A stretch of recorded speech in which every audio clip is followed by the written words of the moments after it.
신바람 사연 아파트. 오늘의 사연 시작하겠습니다. 안녕하세요. 돌싱의 생활을 만끽하고 있는 30대 후반의 여성입니다. 어쩌다 돌싱이 되었냐 물으신다면 이것 참 어떻게 대답해야 하나 싶은데, 그도 그럴 것이 결혼식은 안 했지만 혼인신고는 했었고, 하지만 소송을 통해 무효가 되었거든요. 그러니 시쳇말로 한번 갔다 왔다고 하자니 그건 그거대로 억울하고, 그렇다고 안 다녀왔다 하자니 거짓말을 하는 것 같아서 꺼름직하고, 정말이지 비혼이라고 말하던 제가 어쩌다 이런 꼴이 돼서는 생각할수록 억울하고 분하고. 그렇지만 누가 그러더라고요. 손바닥도 부딪혀야 소리가 나는 거 아니냐. 처음부터 제대로 알아보지 않은 너도 잘못이다. 분수에도 맞지 않는 욕심을 내더니 꼴 좋다. 그리고 그런 소리를 한번 듣고 나니까 어디다 대고 억울하단 말도 못하겠던걸요. 하지만 속으로만 삭히고 있자니 시간이 흐를수록 점점 더 힘들어지는 것 같아 이렇게 익명의 힘을 빌려서나마 한번 제 이야기를 해보려고 합니다. 이번을 마지막으로 싹 다 털어버리고 싶네요. 일단 어쩌다 이 꼴이 난 건지 이야기를 하려면 제 상황부터 이야기를 해야 할 것 같아요. 저는 소위 요즘 사람들이 말하는 흙수저로 어려서부터 말 그대로 가난하게 살았습니다. 게다가 그런 와중에 저희 아버지께서 워낙 마음이 약하시고 귀가 얇으시다 보니 이리저리 사기도 몇 번이나 당하셨지요. 그러니 제 입장에선 매번 그런 아버지 때문에 괴로워하는 어머니를 보는 것 자체가 고문이나 다름없었고, 뭐 밑으로 남동생도 둘이나 있지. 그러니까 그냥 하루빨리 사회생활을 시작해서 돈을 벌어야 한다, 그런 생각만 하게 되더라고요. 그래서 실제로 고등학교를 졸업하기가 무섭게 대학은 무슨, 바로 집에서 멀지 않은 곳에 위치한 중소기업에 취직을 했어요. 그리고 이것도 그나마 제 형편을 안쓰럽게 여기신 담임 선생님께서 다리를 놔주신 덕분에 들어갈 수 있었던 거예요.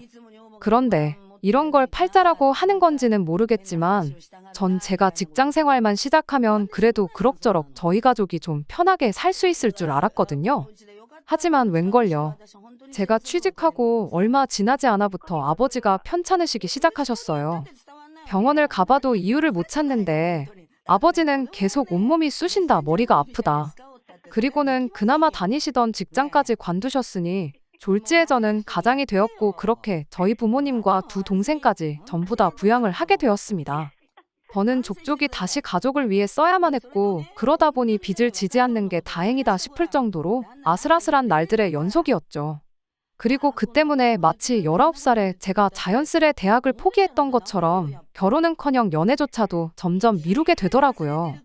참고로 그렇다고 해서 제가 처한 상황을 원망하거나 불평해 본 적은 없습니다. 제 성격이 원래 그래요. 제가 불평불만을 토로해서 달라지는 거라면 모를까, 그런 게 아니라면 굳이 입 밖으로 싫은 소리를 내서 뭐 하냐는 거였죠. 그래봤자 결국 제 주변에 가까운 사람들 마음만 아플게 뻔했으니까요. 하지만 이제와 돌이켜보니 참는 게 능사만은 아니었습니다. 남들 기분만 살필 게 아니라 제 자신부터 챙기고 들었어야 하는데, 아무튼 이런 상황에서 어느덧 시간은 흘러 제 나이 36이 되던 해였어요. 그나마 35까지는 그래도 간간히 건너 소개팅도 들어오고 하더니 그마저도 뚝 끊어지더라고요. 그리고 소개팅을 안 해줄 거면 말이나 말지, 왜들 그렇게 툭하면 만나는 남자는 있냐 없냐, 듣기 싫어 있다 하면 결혼은 언제 하냐, 없다 하면 왜 없냐. 정말이지 이래도 스트레스 저래도 스트레스, 말이 아니었지요. 그리고 스트레스가 심해지니까 온몸에 두드러기가 나는 건 물론이고 나중엔 탈모까지 오대요. 그래서 결국 어쩔 수 없이 회사를 관뒀습니다.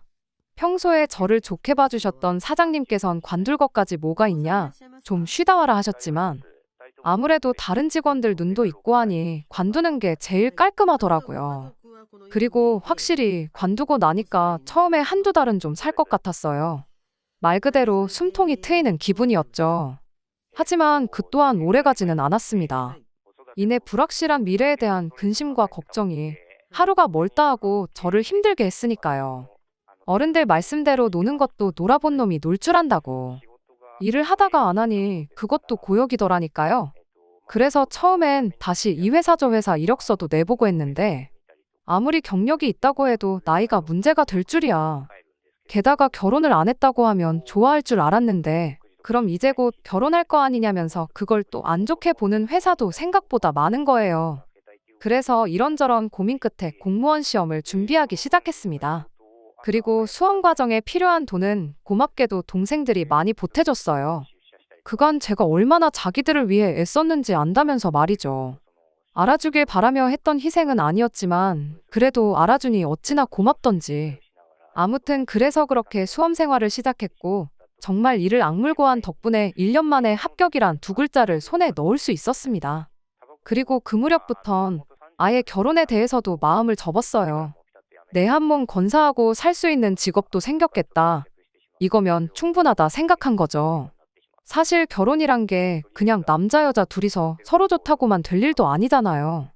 게다가 제가 생각해도 제 조건이 뭐 내세울 만한 것도 하나 없고 그렇다고 제가 모아놓은 돈이 있는 것도 아니었고 그러니 어떻게 보면 아예 포기를 했다고 보는 게 맞겠네요. 그런데 그렇게 공무원 임용되고 나서 딱 1년째 되던 애였습니다. 지인이 저더러 왜 이렇게 재미없게 사냐 어쩌냐 해대더니 멋대로 소개팅을 잡아왔더라고요. 그래서 그냥 까놓고 말해서 제가 해달라고 한 것도 아니었으니 잘 되도그만 안 되도그만이라는 가벼운 마음으로 나갔어요. 그리고 그렇게 남편을 만나게 됐네요. 제 앞에서 스스로 소개하기를 자기가 원래는 일 중독자였다. 그래서 연애고 뭐고 한눈 팔 틈이 없었다. 그런데 이제 뭐 운명의 상대를 만나고 싶다. 하지만 제 귀에는 솔직히 이제 와서 말이지만 남편이 하는 말이 하나도 들리지가 않았습니다.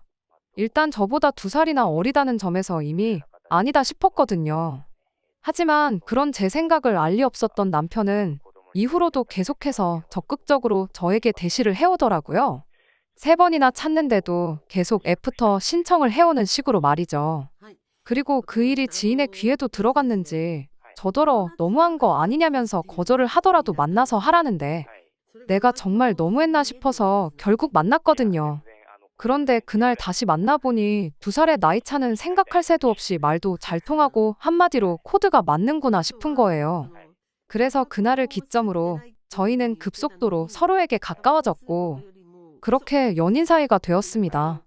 그리고 그때만 하더라도 남편이 사귄 지 8개월 만에 결혼 이야기를 꺼낼 거라곤 상상도 못했는데 일단은 프로포즈를 받자마자 거절했어요.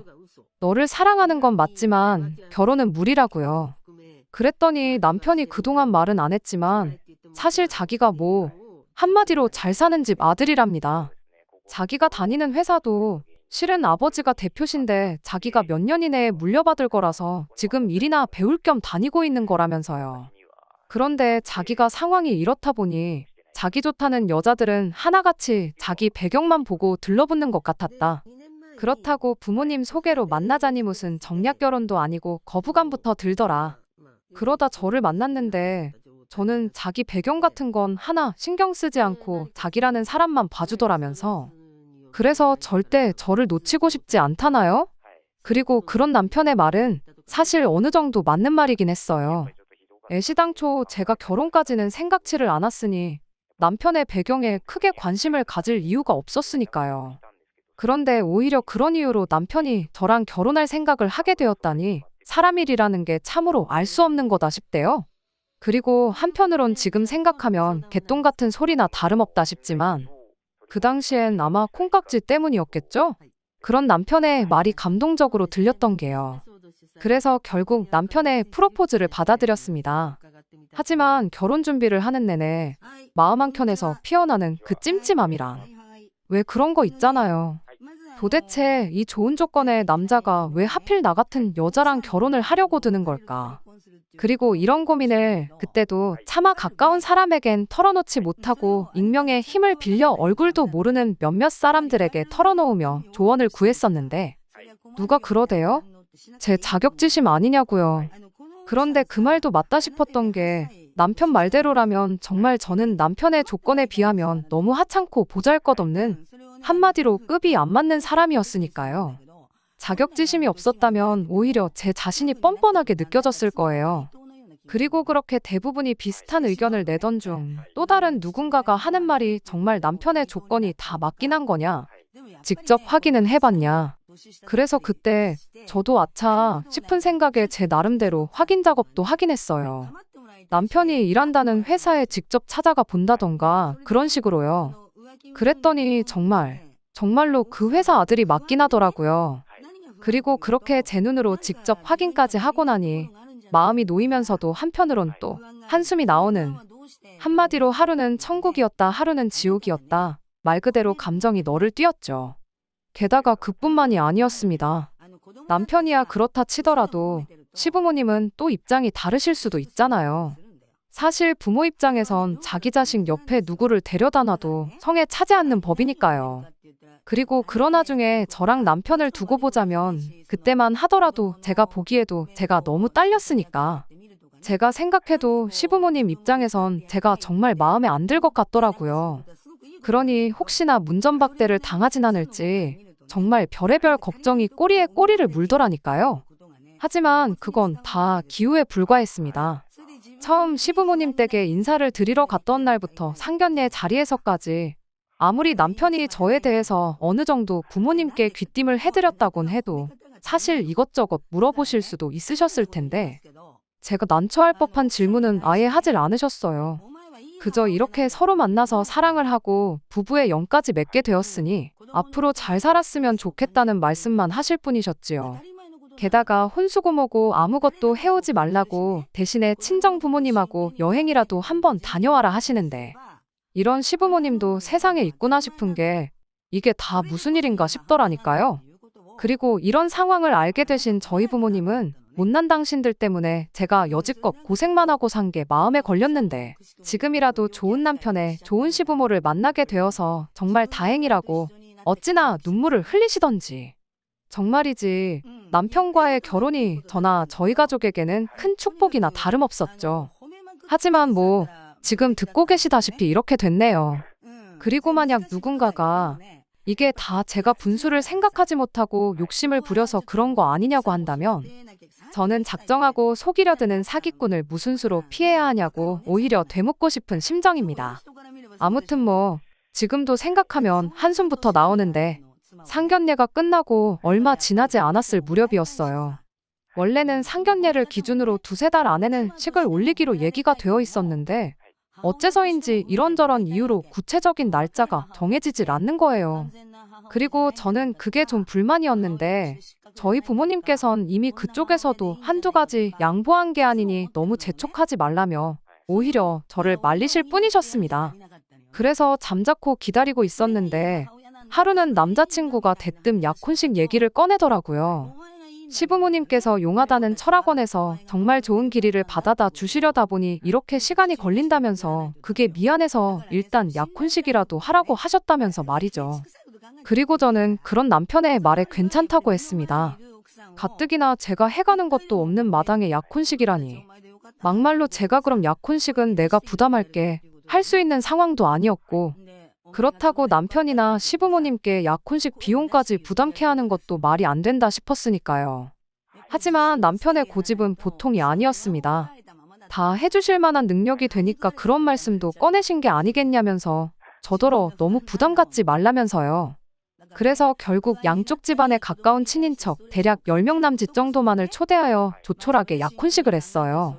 저희 쪽에선 요즘 세상에 누가 약혼식을 하냐고 그거 참 의아하단 반응도 있었지만 그거야 말 그대로 요즘 세상에 잘 안 하는 일이니 그런 얘기가 나오는 거라고 생각했을 뿐 크게 의미를 두진 않았네요. 그런데 약혼식이 끝나기가 무섭게 시부모님은 혼인신고도 서둘러 할 것을 종용하셨습니다. 말씀으로는 신혼집을 사주려고 하는데 명의랑 세금 때문에 그렇다면서요. 그리고 저는 욕하셔도 어쩔 수 없지만 계속해서 명의를 운운하시길래 혼인신고를 하고 나면 공동명의로 해주시려고 저러시나 하는 생각도 좀 들더라고요. 그런 게 아니라면 솔직히 혼인신고를 하면 일만 더 복잡해지는 거 아닌가 싶었으니까요. 하지만 시부모님은 계속해서 당신들이 다 알아서 할 거니까 저는 신경 쓸 거 없단 식으로 나오셨고 그래서 결국 자의반 타의반으로 혼인신고까지 했네요. 그런데 집을 사준의 명의가 어떻네 하실 때는 언제고 정작 해주신 집은 서울에 있는 작은 빌라 그것도 자가가 아니라 전세였습니다. 말씀으로는 회사 사정으로 갑자기 자금이 묶였다는데 막말로 그거야 제가 뭐 확인할 수도 없는 부분이었고 그저 하루가 멀다 하고 혼인신고 타령을 하시던 분들이 하루아침에 태도를 달리하시니 그 부분에 있어서 좀 실망이 컸죠. 하지만 동시에 저는 사람들이 하는 말처럼 정말 빈손으로 시집 온 상황이었기에 제 목소리를 낼 수가 없었거든요. 그러니 그냥 어쩔 수 없지 생각하곤 불평불만 그 어떤 한마디도 입 밖으로 내지 않았습니다. 때가 되면 어련히 알아서 해주시겠지 생각하면서요. 그리고 여기까지 들으셨으면 그럼 뭐 집 때문도 아니고 도대체 뭐 때문에 남편이랑 이 꼴이 난 거냐 하실 텐데 제가 남편과 그냥 이혼도 아닌 혼인무효 소송까지 하게 된 이유는 바로 아이 때문이었습니다. 시부모님이 전셋집을 구해주시고 얼마 지나지 않아 결혼식 날짜도 받아오셨어요. 그리고 그 무렵 이제 저희 친정 부모님이 아버지 건강 문제도 있고 하여 도심에서 좀 떨어진 지역으로 이사를 가시게 되었거든요. 그랬더니 어머님이 잘 됐다면서 이참에 저희더러 살림을 합칠하시대요. 어차피 이미 혼인신고도 되어 있고 얼마 안가 결혼식도 올릴 건데 그깟 살림 좀 한두 달 일찍 합친다고 흉될 거 하나 없다시면서 말이죠. 그리고 그땐 어머님의 그런 말씀이 어느 정도 일리가 있다 싶었습니다. 실제로 생각보다 이른 시기에 친정 부모님이 이사를 계획하시게 되면서 저도 나름대로 고민이었거든요. 결혼식 전까지 그거 몇 달 살자고 집을 구해야 하나 싶기도 했고 그래서 결국 어머님 말씀대로 남편과 살림을 합쳤습니다. 그리고 처음 며칠 동안은 정말 즐거웠어요. 사람들이 말하는 신혼의 재미가 이런 건가 싶을 정도로 남편이랑 눈만 마주쳐도 웃음이 절로 나오고 먹지 않아도 배가 부른 것 같았죠. 하지만 이 행복은 오래가지 않았어요.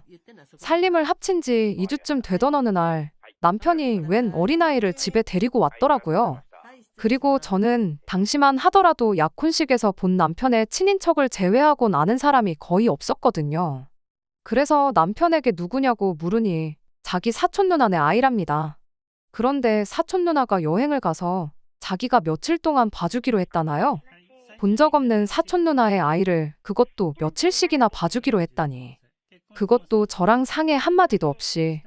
좀 황당하기도 하고 한편으론 기가 막히더군요. 하지만 이미 데리고 온 아이를 어쩌겠어요. 남편더러 기왕 데려왔으니 잘 챙겨주라 했지요. 나중에 사촌 시누 입에서 서운한 소리라도 나오면 서로 껄끄러우니까 그런 말 안 나오게 신경 써주라고요. 그리고 뭐 솔직히 저는 더 이상 그쪽엔 신경 쓰지 않았습니다. 당장 저는 제 일로도 정신없이 바쁜 때였으니까요. 그런데 며칠만 봐준다더니 어느새 2주를 넘어갔고 시부모님은 저에게 황당한 요구를 해오셨습니다. 사촌 신우한테 일이 생겨서 앞으로도 2달은 더 봐줘야 할 것 같다 하시더니 이참에 저더러 공무원을 관둘하셨거든요. 전 진짜 제가 뭘 잘못 들은 줄 알았어요. 그래서 그게 지금 무슨 말씀이시냐고 되물었더니 남편도 저도 너무 바쁘니까 애가 정 붙일 데가 없지 않냐면서 불쌍하지도 않냐시대요. 그리고 그런 어머님 말씀이 저로서는 좀처럼 납득이 되질 않아서 어차피 2달 있으면 갈 아인데 왜 정이 들어야 하냐. 고작 그런 이유 때문에 저더러 일을 관두라고 하시는 건 말이 안 되는 것 같다 했습니다. 그랬더니 어머님께선 아주 못마땅한 표정으로 그래도 사람 일이라는 게 모르는 거라는 알쏭달쏭한 말씀만 하시더라고요. 그리고 뭐 그런 어머님의 반응이 어지간히 신경 쓰이긴 했지만 그렇다고 해도 제 일을 관둘 수는 없었기에 저도 그때만큼은 눈치고 뭐고 다 팔아먹은 사람 마냥 제 뜻대로 밀고 나갔어요. 그랬더니 결국 남편이 출근길에 아이를 시댁에 맡기고 퇴근할 때 데리고 오고 전 속으로 남의 자식을 데리고 저게 뭐 하는 짓인가 싶었죠. 막말로 친조카도 아니고 무슨 사촌조카한테 저렇게 쩔쩔매나 싶은 게 좀 지나쳐 보이기도 했고요. 그런데 결국 결혼식을 일주일 앞둔 시점에 모든 사실이 말 그대로 뽀록 났습니다. 그날도 저는 평소처럼 출근을 했어요. 그런데 전날 뭘 잘못 먹기라도 했는지 출근길에서부터 배에서 꾸룩꾸룩 소리가 끊이질 않더니 급기야 점심 무렵에는 식은땀이 줄줄 흐르는 거예요. 그러니까 옆에서 보다 못한 상사가 오늘은 일찍 퇴근하라대요. 아픈 사람 일 시키는 못돼 처먹은 상사라는 소리는 듣기 싫다면서요. 그리고 뭐 저도 평소라면 아니라고 어떻게든 버텨보려고 했을 텐데 그날만큼은 그냥 다른 생각 자체를 할 수가 없더라고요. 그래서 그냥 죄송하다 하고 불이 나게 집에 왔습니다. 현관문을 들어서기가 무섭게 화장실로 향했고 그렇게 정말 대여섯 번은 들락날락거렸나. 정말 온몸이 땀으로 푹 떨었을 정도였어요. 그래도 그렇게 하고 나니까 좀 정신이 드는 것 같아서 그제서야 약 먹고 침대에 누웠습니다. 졸렸던 건 아닌데 그냥 말 그대로 좀 쉬어야겠다 싶었거든요. 그리고 그렇게 누워서 천장을 바라보며 시쳇말로 멍 때리고 있는데 현관 도어랑 열리는 소리가 나대요. 시계를 보니까 겨우 4시 반밖에 안 됐는데 말이죠. 그래서 누구냐고 물으려는 찰나였는데 사촌 신우네 애 목소리가 들렸습니다. 누군가를 아빠라고 부르는 소리가요. 그리고 또다시 상황 판단을 하기도 전에 저희 남편의 목소리가 이어졌는데 하는 말이 가관이 돼요. 집에서는 아빠라고 부르면 안 된다니까 라고 했으니까요. 더 이상 들을 것도 생각할 것도 없었어요. 그래서 당장이라도 따지려 나가려는데 동시에 안방문이 열리더니 남편의 그 단추구멍만한 눈이 튀어나올 듯이 커져서는 저를 쳐다보대요. 그리고 그때부턴 제가 뭐라고 따져묻기도 전에 남편이 먼저 말 같지도 않은 변명을 늘어놓기 시작했습니다. 애가 요새 유치원에서 이상한 말을 배워왔다느니 역할놀이를 했다느니 하는 말 그대로 헛소리를요. 기가 막혀서 뭐라 대꾸조차 하고 싶지 않더군요. 그래서 남편 옆을 지나쳐 애를 붙들고는 다시 말해보라고 저 아저씨한테 뭐라 불렀냐 물었어요. 그랬더니 애가 우물쭈물하더니 아저씨 아닌데 아빤데 그러는 거예요. 그리고 애가 그러고 나오니까 남편도 한숨을 푹 내쉬더니 실은 자기가 저한테 깜빡하고 말 안 한 게 있답니다. 그래놓고 하는 말이 실은 저랑 만나기 전에 자기한테 10년을 같이 산 여자가 있었는데 그 여자랑은 사실은 관계였지 부부 사이는 아니었다. 그런데 그 여자가 헤어질 때만 하더라도 죽어도 애는 자기가 키운 애 어쩌네 생쇼를 해가며 데려가 놓고 저랑 사귀기 시작하고 얼마 안 됐을 무렵 대뜸 더는 못 키우겠다며 아이를 자기 부모님한테 맡기고 갔다. 듣는 내내 기가 막히고 말 그대로 어처구니가 없었죠.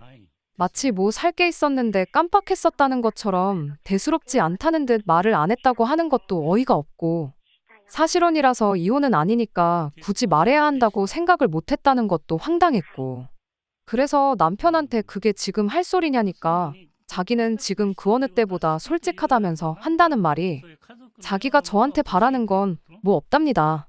그저 딱 하나 제가 제 동생들을 아끼고 사랑했던 것처럼 자기 애도 아끼고 사랑해줬으면 하는 거 그것뿐이라나요.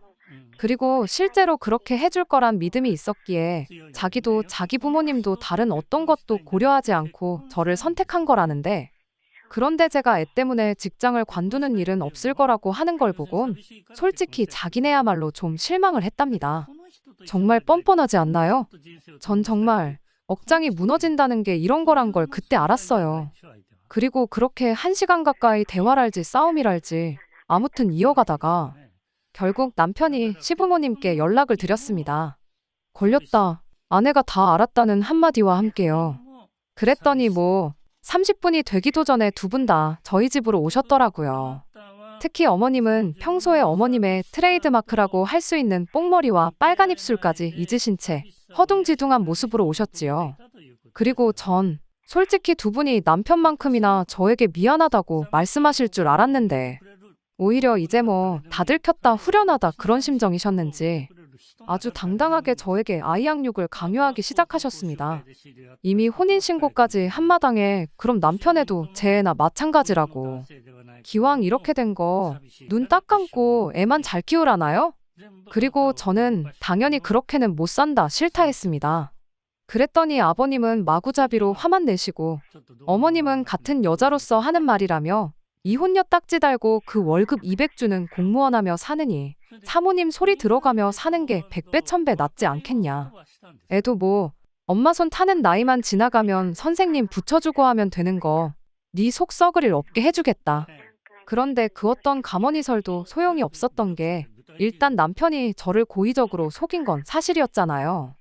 그러니 어머님 아버님이라고 남편처럼 행동하지 않으리란 보장도 없고 무엇보다 이유가 어떻건 간에 저는 남편의 아이를 마치 제 아이처럼 품어줄 자신도 그러고 싶은 마음도 없었습니다. 그래서 결국 다 싫다고 절대로 그렇게는 못 산다고 했어요. 그랬더니 이제 아버님이 세상 일이 그렇게 네 뜻대로 된 적이 있었냐며 어디 한번 안 키우고 별수있나 두고 보자시대요. 정말 서럽고 억울하고 분한 마음에 눈물만 줄줄 흘렀습니다. 비록 시부모님한텐 죽어도 못한다고 내지르긴 했지만 혼인신고까지 다 한마당에 제가 뭘 할 수 있을지 감도 안 오고 이래저래 말 그대로 미쳐버리겠다 싶었죠. 하지만 이튿날 혹시나 하는 마음으로 변호사 사무실을 찾으니 하는 말이 걱정 말라더군요. 누가 봐도 사기 결혼인 만큼 혼인무효까지도 가능할 거라면서요. 그런데 원래 법정에 가면 온갖 추한꼴을 다 본다더니 저나 남편도 별반 다를 게 없었습니다. 남편 쪽 변호사는 남편이 저를 너무 사랑해서 사실을 밝힐 수가 없었다는 개소리를 해대며 말도 안 되는 억지를 써댔거든요. 하지만 어쨌든 지리한 다툼 끝에 제가 이겼어요. 사실 애시당초 제가 질 거라곤 생각조차 안 했기에 이기고도 왠지 허무한 마음이 컸지만요. 아무튼 남편은 그 이후로도 저에게 그래도 저를 사랑했던 마음만큼은 진심이었다며 잘 생각해보고 다시 돌아와 달라 했지만 저도 남편을 진심으로 사랑했었기에 더더욱 돌아갈 수 없었어요. 너무나 크게 깨져버린 신뢰를 다시 어떻게 세워야 할지도 모르겠고 그렇다고 평생 저를 향한 남편의 마음을 떠보고 시험하고 저 사람이 또 나를 속이고 있는 건 아닌지 불안해하며 살고 싶지는 않았거든요. 그리고 뒤늦게서야 이 모든 사실들을 알게 된 저희 가족들은 하나같이 붕괴했고 동시에 자기들 때문에 제가 인생에서 너무 많은 것을 놓치고 희생하며 산 것에 대해 미안하다며 눈물을 보였습니다. 그리고 그런 가족들의 모습을 보는 건 남편과 헤어지는 것보다 훨씬 더 가슴 아프고 속상한 일이었지요.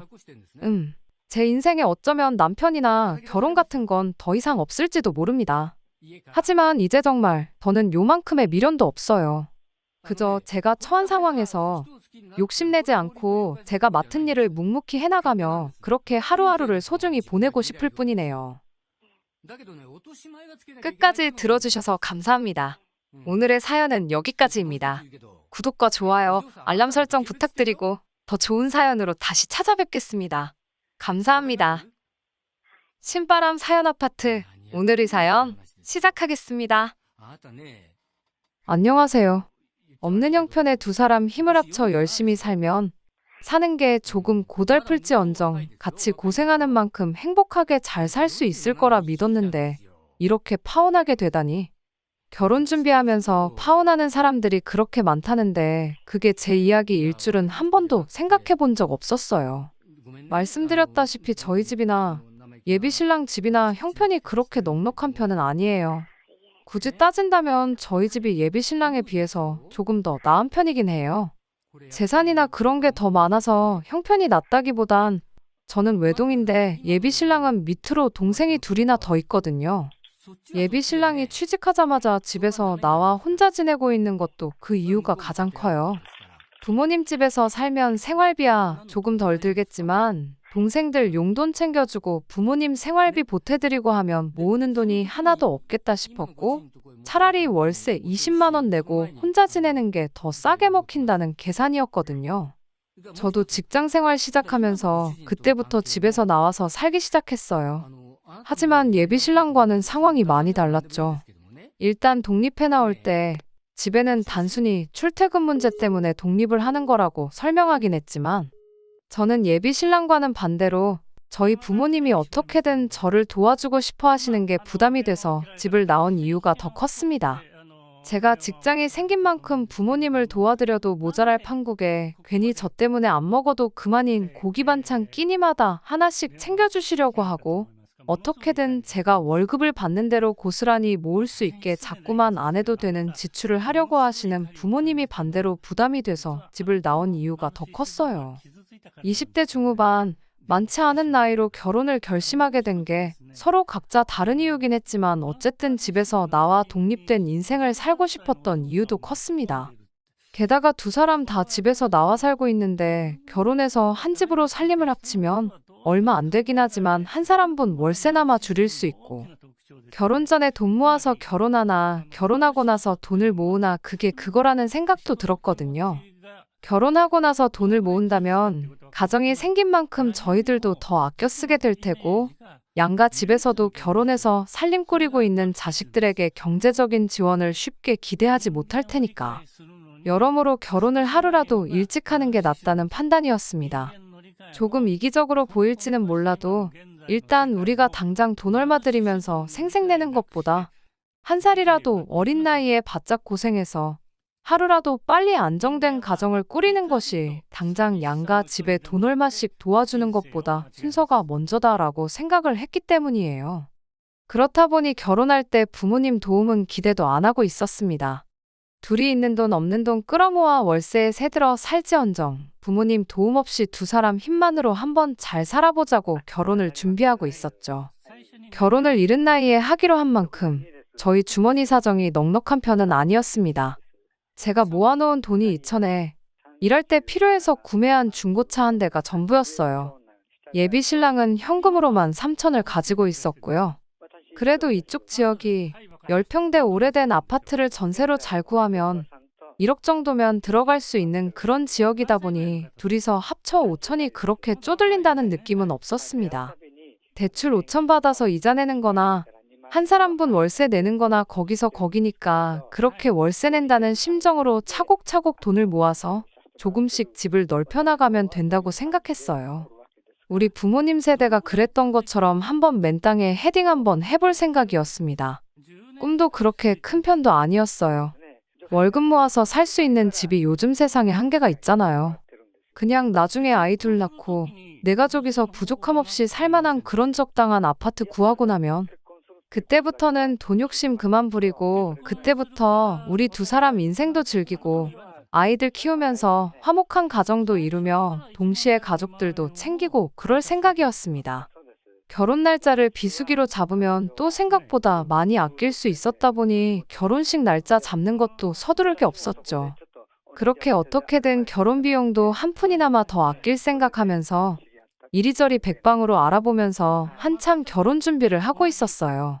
그렇게 한참 결혼 준비하면서 열심히 인생을 살아가던 중 어느 날 예비 시어머니하고 한번 같이 식사 자리를 갖게 된 적이 있었습니다. 예비 신랑도 그간 바빴던 건지 예비 시댁에 한 달 반, 거의 2달 가까이 밟기를 못했던 것 같아 보였어요. 예비 시어머니가 예비 신랑한테 먼저 얼굴 까먹겠다는 말을 꺼내셨고 예비 신랑도 예비 시어머니한테 요즘 통 바빠서 시간이 나질 않는다며 그간 어떻게 지내셨냐 안부 인사를 물었습니다. 그리고 그 질문에 예비 시어머니가 툭 던지듯 말 한마디를 꺼냈습니다. 이 모든 일의 시작이나 마찬가지인 말이었죠. 니들 결혼한다고 요즘 집 알아보러 다니느라 아주 피곤해 죽겠다고 그런 말을 꺼내왔으니까요. 생각도 못한 말에 저희 둘 다 깜짝 놀랐죠. 집안 형편 힘들다고 땡전 한 푼 받을 생각도 없었는데 난데없이 집을 알아보고 계신다니까 말이에요. 안 그래도 그때쯤 저희가 신혼집 하면 좋겠다고 이래저래 알아보던 아파트가 하나 있었는데 알아볼 필요도 없이 그 집을 해주시면 안 되겠냐 말할까 말까 엄청 고민을 했어요. 왜냐하면 예비 신랑이랑 제가 다니는 회사가 서로 위치가 다르다 보니까 신혼집을 구하는 데 있어서 위치가 중요한 고려사항 중 하나였거든요.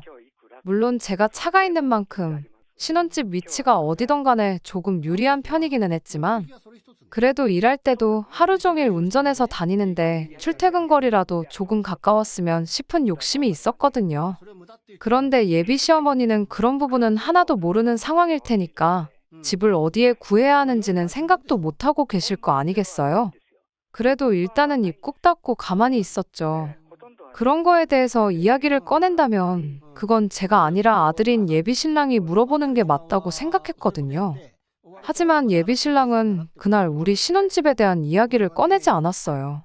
그날 그 자리에서 집에 대한 이야기는 예비 시어머니가 집을 알아보느라 바쁘다고 꺼낸 그 말 한마디가 전부였지요. 그날 식사 마치고 집에 돌아가는 길에 예비 신랑한테 단도직입적으로 물어봤어요. 이왕 집을 해주신다는 거 우리가 알아보고 있는 그쪽 동네로 알아봐 주시면 안 되냐고 말씀드리는 게 어떻겠냐고요. 그런데 예비 신랑이 그건 좀 그렇다며 한 발 빼더군요. 예비 시어머니 예산이 얼마인지도 모르는데 너무 우리 요구사항을 먼저 말하는 게 좋아 보이지는 않는다면서요. 먼저 어머니가 집을 알아봐 오시면 그때 우리한테 해주려는 예산이 얼마나 되는지 그런 게 대충 감이 오지 않겠냐고. 우리 모아놓은 돈도 있고 대출도 받을 계획인데 그런 거 다 감안해서 예비 시어머니가 우리한테 해주려는 돈이 대략 얼마인지 감을 잡고 그때 가서 말을 꺼내도 늦지 않다는 거예요. 그때는 남자친구 말이 충분히 합리적이라고 생각해서 그렇게 하기로 했습니다.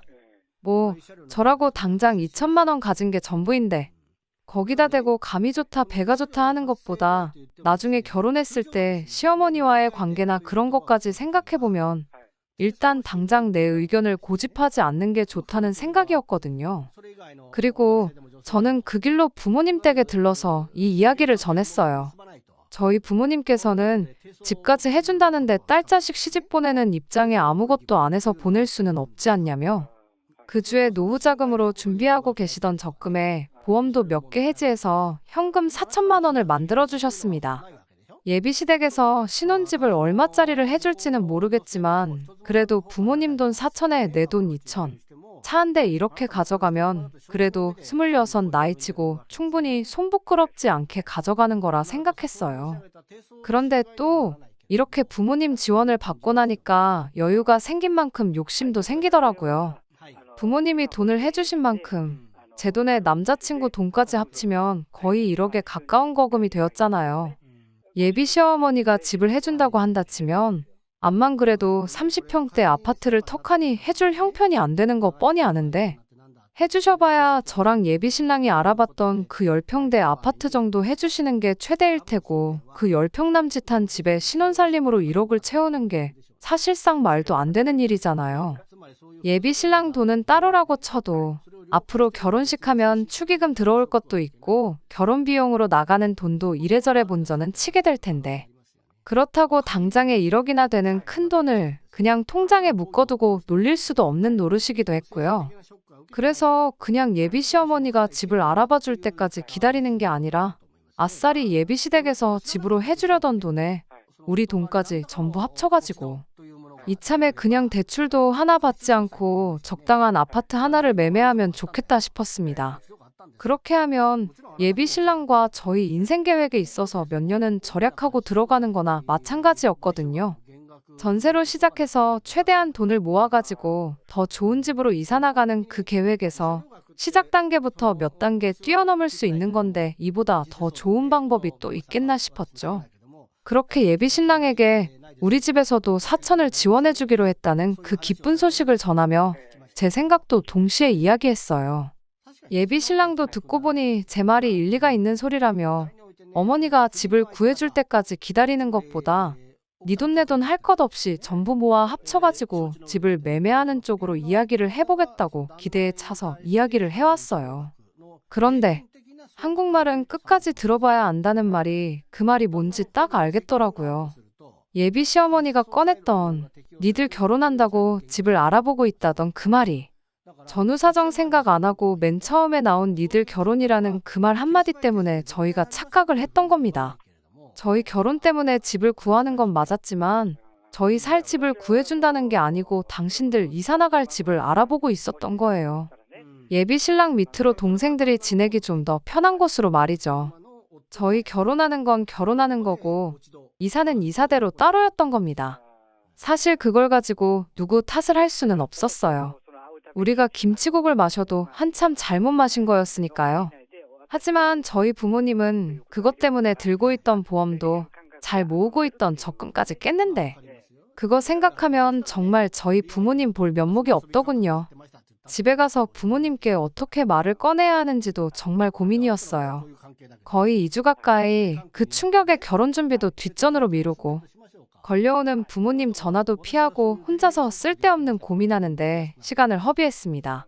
그런데 막상 부모님께 이 이야기를 전하니 사정이 그런데 충분히 그럴 수도 있는 거 아니겠냐며 오히려 그냥 무심코 던진 말에 그런 착각을 할 만큼 결혼하는데 아무 도움도 못 해준 게 미안하다며 저한테 되려 사과를 하시더라고요. 그러면서 그 돈은 이미 그렇게 된 거 그냥 저 결혼하는데 보태주는 돈으로 할 테니 요긴하게 쓰라고까지 하셨죠. 정말 죄송스럽고 감사한 마음에 눈물이 다 날 지경이었습니다. 아무튼 그렇게 계획 하나가 잘못 들이킨 김칫국 한 사발 때문에 완전히 헝클어지긴 했지만 저희 부모님의 배려로 결혼 자금은 거의 2배 가까이 늘어나게 된 상황이었습니다. 원래도 제가 이천에 중고차 한 대 대충 1,000만 원 잡고 예비 신랑 돈 3천만 원 이렇게 해서 각자 3천씩 반반 결혼을 하는 거라고 생각하고 있었는데 이렇게 된 거 예비 신랑도 예비 시부모님께 어떻게 상황을 잘 설명해서 조금이나마 지원을 받아왔으면 좋겠다 싶었죠.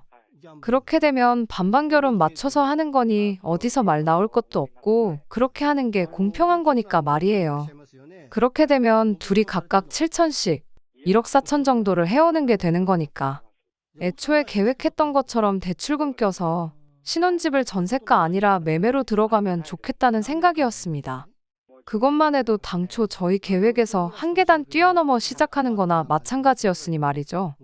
당장 신혼살림이야 혼자 살면서 쓰던 거 가져와서 쓰다가 여유 생길 때마다 하나씩 바꿔나가면 그만인 거고 결혼 비용은 축의금 들어오는 걸로 본전은 뽑을 수 있다고들 하니 그렇게 하는 것만큼 또 좋은 방법이 없겠다 싶었거든요. 그런데 제가 결혼이라는 걸 너무 쉽게 생각했었나 봅니다. 정말 백번양보해서 예비 신랑이 집에서 그 어떤 지원을 못 받아온다고 해도 저는 아무 상관없었어요. 집에서 지원금 받아와서 반반 결혼하자고 한 것도 순전히 저 혼자만의 생각이었으니까요. 애초에 집에서 아무 지원을 받지 않고 결혼하기로 한 건데 이제 와서 집에 가서 4천만 원 받아오라고 한다면 예비 신랑 입장에서는 충분히 난감할 수도 있다는 생각이었습니다. 그러니 사실 아무 지원을 못 받아온다고 해도 그걸 가지고 예비 신랑을 원망하거나 탓할 생각이 전혀 없었어요. 그냥 4천만 원 더 대출받아서 이자 조금 더 내면 되는 일이라는 생각까지 가지고 있었죠. 그런데 혹시나 싶어서 꺼낸 지원금 이야기에 오히려 예비 신랑은 제가 생각했던 것과 정반대의 반응을 보여왔습니다. 갑자기 어디서 장남 효자병에 제대로 걸려버려가지고 온 거예요.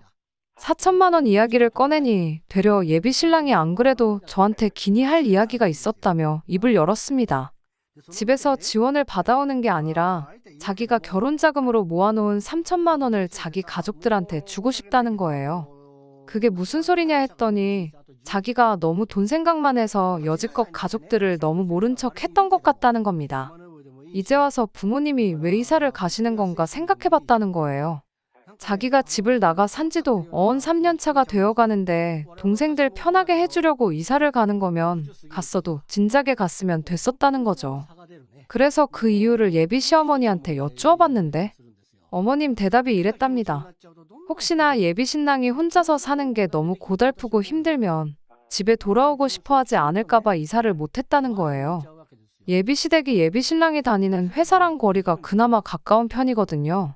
말인즉슨 동생들 공부 때문에 이사를 하게 된다면 동시에 예비 신랑 내 회사랑 거리가 크게 멀어진다는 거죠. 그럼 예비 신랑이 혼자 지내는 게 힘들어서 집에 돌아오기로 결심했을 때 회사까지 거리가 멀어진 만큼 몸이 고생을 한다는 소리인 거고요. 그런데 이번에 결혼을 하기로 한 만큼 더 이상 남자친구가 돌아올 집이 필요가 없어진 거나 마찬가지니 그제서야 어머님이 다른 두 자식들 지내기 편한 곳으로 이사를 나갈 결심을 하셨다는 겁니다. 자기는 그간 가족들한테 돈 얼마씩 쓰게 될 게 싫어서 집을 뛰쳐나온 건데 정작 내 가족들은 자기 때문에 불편하고 힘든 거 감수하고 버티고 있었던 거 아니겠냐고. 한동안 그거 생각하니 밥도 잘 안 넘어가고 그랬다더라고요. 그러다 제가 부모님께 예비 시어머니가 알아보고 있다던 집이 우리 신혼집이 아니라 새로 이사갈 집이라던 말을 어떻게 꺼내야 하나 고민하던 그 사이에 예비 신랑은 어머님을 따라서 가족들과 새로 이사가기로 했다는 집을 따라다녀왔다는 겁니다. 위치적으로 보나 뭘로 보나 먼저 살던 집보다 좋았는데 딱 하나 마음에 걸리는 게 있었다는 거예요. 그 집에 먼저 살던 사람이 아파트가 지어졌을 때부터 여지껏 쭉 그 집에서 살았답니다. 어르신분이라 집이 썩어가는데도 아랑곳하지 않고 집 한 번 안 고치고 쭉 말이에요. 그래서 집골이 아주 말이 아니었다는 겁니다. 벽지 여기저기 가구가 놓여있던 자리 뒤쪽으로 곰팡이가 쓸어있고 샤시도 녹이 슬어서 썩어있다고 해도 무방할 정도로 말이에요. 그래서 생각한 게 얼마 못 모아놓은 자기 돈이나마 가족들한테 전부 주고 싶다는 겁니다. 그 돈으로 집 고쳐서 살라고 말이에요. 곰팡이 쓸어있는 부분은 벽지로 새로 덮는다고 나아지는 게 아니라더라고. 그게 또 건강에도 그렇게 안 좋다지 않냐면서 결혼하면서 마지막으로 가족들한테 큰 거 선물 하나 해주고 싶다는데 마음이야 이해가 가지만 어이가 없었어요. 우리가 일찍 결혼하기로 정했던 게 그만큼 빨리 가정을 꾸려서 우리 삶의 안정도 찾고 그걸 기반으로 가족들도 도와주기로 했고 그런 거잖아요. 그러니까 말인즉슨 마지막으로 도와주자는 게 아니라 시작부터 있는 돈 다 퍼주고 시작하겠다는 소리나 마찬가지였죠. 여지껏 가족들한테 땡전 한 푼 주기 싫다고 독립해 나와서 살았으면서 이제 와서 그게 후회된다고 얼마 안 되는 돈이나마 전 재산을 퍼주겠다고 하니 어이가 없었죠.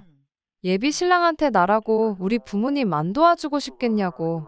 일단 우리가 먼저 자리를 잡는 게 우선이고 도와드리는 건 그 다음이 되는 거 알고 있지 않느냐고 했더니 그 말에 한다는 소리가 글쎄. 제가 부모님한테 받아온 돈 4천을 안 쓰고 돌려드리면 똑같아지는 거 아니냐입니다. 그게 무슨 어린 반푼어치도 없는 소리냐 했죠. 그랬더니 예비 신랑이 이해가 안 되냐면서 그 돈을 돌려드리면 저희 부모님한테는 여유자금이 4천이나 생기는 거 아니냐고. 자기가 가족들한테 자기 돈 해주는 거랑 따지고 보면 똑같은 거 아니냐는 거예요. 어이가 없어서 너는 계산을 할 줄 모르는 거냐 아니면 네 편한 대로 계산을 하고 있는 거냐 한마디 따졌습니다. 애초에 없던 돈이 생긴 건데 나는 0이 되는 거고 너는 마이너스가 되는 건데 그게 어떻게 똑같을 수가 있냐고 계산 똑바로 하고 떠들라고 했죠. 멍청이가 아니고서야 계산을 그렇게 할 리가 없을 텐데 예비 신랑도 그걸 상정 못했다고 생각하지는 않습니다. 그냥 이제 와서 가족들한테 어떻게 퍼주고 싶으니 말도 안 되는 억지를 부리는 거라고 생각했어요. 아니나 다를까 예비 신랑이 입에 거품을 물면서 저한테 따지고 들더라고요. 어차피 그 돈 없이도 하기로 했던 결혼인데 이제 와서 그게 뭐가 중요하냐고요. 세상에 돈 3천씩 들고 결혼하는 사람들이 어디 있냐고. 자기 3천이 있으나 없으나 그렇게 큰 차이는 없다는 겁니다. 당초 계획이 전세 대출 받아서 1억짜리 집에 들어갈 계획 아니었냐고. 5천을 대출받나 1억을 대출받나 이자 내는 거 계산해보면 그렇게 큰 차이가 나는 것도 아니랍니다. 그러니 정 모하면 부모님 돈도 돌려드리고 저도 제 모은 돈까지 부모님한테 드리라고. 그리고 아예 돈 빵원으로 한번 시작해보자면서 끝까지 자기 돈은 가족들을 위해 써야만 하겠다네요. 이날이 때껏 가족들한테 땡전 한 푼 해주는 게 아깝다고. 혼자 지내는 월세에 생활비까지 부담해가며 혼자 쓰고 싶은 대로 펑펑 쓸 때는 언제고. 이제 와서 갑자기 장남 효자병이 걸려서 가족들한테 퍼주지 못해 안달이냐고. 그렇게 가족들 생각에 눈물이 앞을 가리면 그냥 맨몸으로 결혼하는 게 아니고 지금부터라도 가족들 뒷바라지 하면서 살라고 결혼도 없었던 일로 하자고 한마디 해줬습니다. 그런 제 말에 예비 신랑은 눈 하나 깜짝 안 하고 그러자고 되려 큰 소리를 치더군요. 결혼 준비만 거의 반년을 넘게 하고 있었는데 그 기간이 무색하게 파혼하고 끝내버리는데 단 하루밖에 걸리지 않았습니다. 처음에는 진짜 파혼하게 된 건가 싶고 연애 시작했을 때부터 결혼 준비하던 때까지 일들이 다 거짓말 같고 믿을 수가 없었는데 며칠 지나지 않아서 그런 마음은 사라지고 오히려 속이 후련해지더라고요. 시작부터 이 모양인데 앞으로 봐야 할 더러운 꼴 생각해보면 차라리 이렇게 된 게 나중 가서 같은 이유로 이혼하는 것보다 100번 나은 게 아닌가 싶었거든요. 그런데 그렇게 일주일 지나서 예비 신랑이 저희 집까지 찾아와 저한테 싹싹 빌기 시작했어요. 집단에는 연애하면서 몇 번 말다툼 했던 거랑 똑같은 거라 생각했나 봐요. 그런데 며칠이 지나도 제가 연락도 다 무시하고 그러고 있으니 사태의 심각성을 그제서야 깨달았는가 보더라고요.